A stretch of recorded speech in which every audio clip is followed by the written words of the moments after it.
Hey guys, how's it going? Welcome back. So this is a Team Durango update video.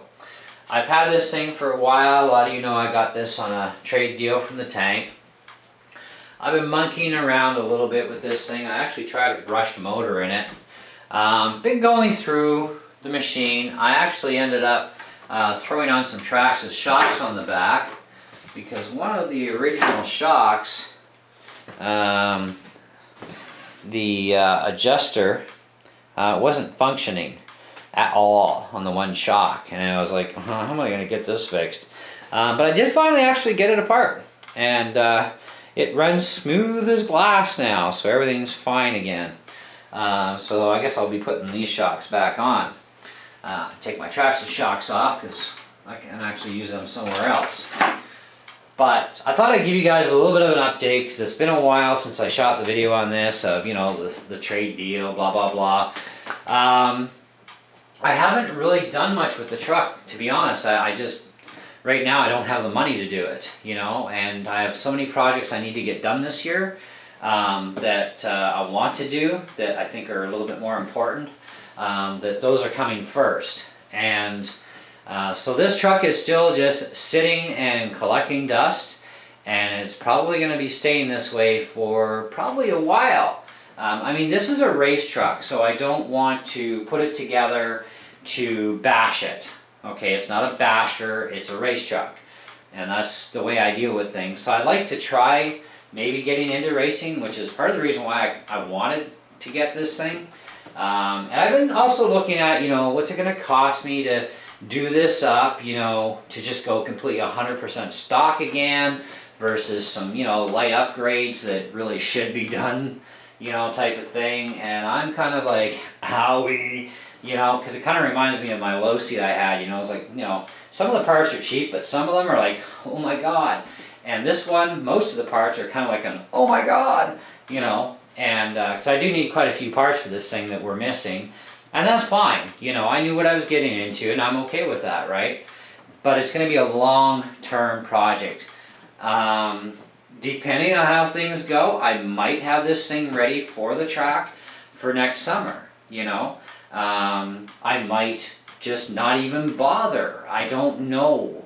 I'm kind of, every time I look at it on the shelf, I'm thinking, you know, I wish I could spend some money on it this month, but I really can't. I gotta fix this thing or fix that thing, and you know, my boat has been costing me, oh, it's been hemorrhaging the heck out of me, you know, and it's still gonna hemorrhage me another $200 for a decent ESC that hopefully stays together. So that's kind of really absorbed a lot of money that could have gone into actually fixing this thing up, but nope, the boat wants more. And I do have, like I said, other projects, you know, and even the boat still might end up getting not even put back in the water again this year. I don't know yet. We'll just see how things go. But with this thing, I just thought I'd give you guys a short little update that not much progress.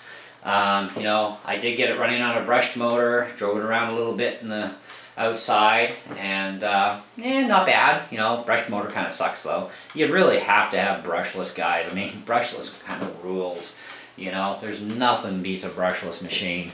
Yeah, so I fixed my shock. That was good. So now I can put those back together onto the truck, and I've got a brushless motor for it, which is a Roar Race approved motor.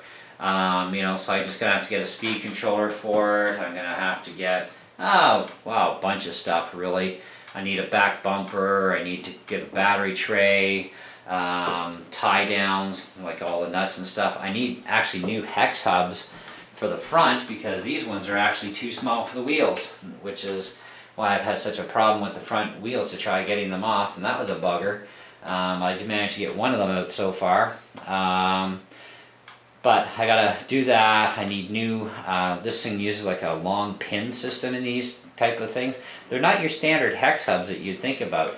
These things are weird. They're almost like I don't know what you'd call them. They're kind of flat and flattish and got weird shape. They're weird. It's like a proprietary thing. So cha-ching! Especially for the alloy ones, you know. And that's where I'd be upgrading is to the alloy. Get rid of all the plastic junk and go alloy, you know.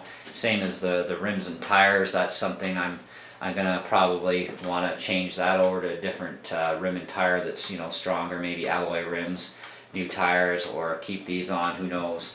We'll have to see if I can even get alloy rims for it. I have no idea, because they are a special thing, like I said.